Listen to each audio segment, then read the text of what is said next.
Bonjour à toutes et à tous, je suis ici aujourd'hui pour vous parler de l'esprit conscient. Qu'est-ce que l'esprit conscient? Eh bien, c'est la partie analytique du cerveau, la partie qui analyse, qui calcule, la partie qui réfléchit, c'est la partie qui va se mettre entre vous et les suggestions désagréables pour ne pas qu'elles atteignent directement votre partie émotionnelle et qu'elles vous touchent. Eh bien, votre esprit conscient va se permettre de rejeter tout un tas de suggestions.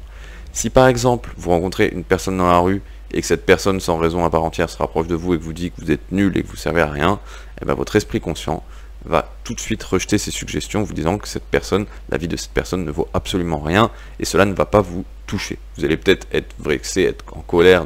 que cette personne se soit permise de vous dire ça, mais ça ne va pas vous toucher. Maintenant, pour vous donner la différence, eh bien si jamais une personne qui est très proche de vous, donc du coup en passant par vos émotions, par exemple, si votre propre mère vous dit que vous êtes un bon à rien et que vous ne servez à rien, eh bien là, ça va vous toucher. Et là,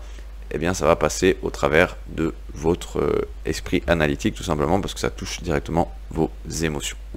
Maintenant, ce que je veux bien exprimer, c'est que l'esprit conscient, il a cette capacité d'analyse, cette capacité de calcul, mais c'est en fonction forcément de ce qu'on a vécu. Donc une personne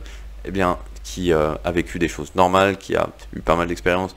et qui a analysé au cours de tout ça, elle va avoir des réactions normales avec son esprit conscient. Une personne qui n'a vécu que des choses qui n'étaient pas normales, qui a eu de la violence, que ce soit par ses parents, que ce soit par son entourage, qui a eu quelque chose, des attitudes, qu'on lui a appris des choses qui ne sont pas normales, qu'on lui a pas appris certaines valeurs,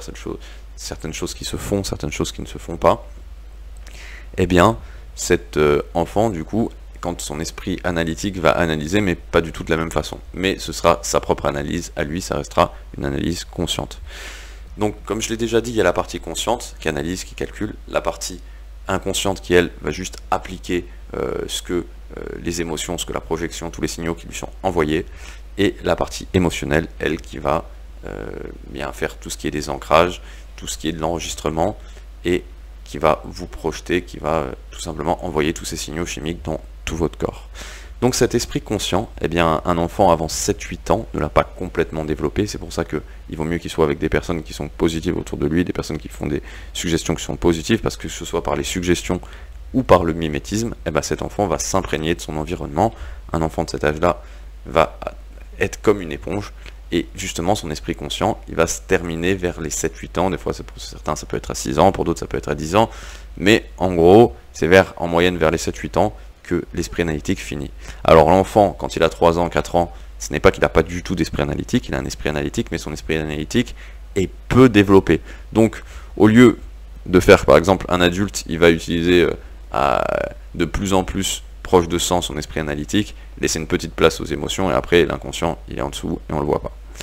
Et bien, un enfant, il va faire exactement l'inverse. Il va laisser un tout petit peu de place à l'esprit analytique, et il va laisser énormément de place à l'enregistrement. C'est pour ça d'ailleurs qu'un enfant il va apprendre beaucoup plus vite qu'un adulte, pour cette première raison qu'il se met dans un état qui est beaucoup plus apte à l'enregistrement, et deuxièmement parce que l'esprit conscient d'un adulte dépend aussi de son âge, de son expérience. Une personne qui a 10 ans et une personne qui a 40 ans, eh bien elles n'ont pas traversé les mêmes... la personne qui a 40 ans, elle a forcément traversé tout un tas de choses dans sa vie, et elle y a trouvé des solutions, ou pas. Elle a vécu les choses d'une certaine façon, et en général, par rapport à son expérience et les solutions qu'elle a trouvées, elle s'est habituée à faire d'une certaine façon, et elle ne réfléchit plus pour ces actions-là qui, pour elle, se font naturellement de la manière dont elle a apprise. Et pourtant, peut-être qu'une autre manière aurait été plus efficace. Peut-être que, tout simplement, eh bien, l'esprit d'analyse, maintenant, une fois que la personne a 40 ans et qu'elle a vécu plein de choses,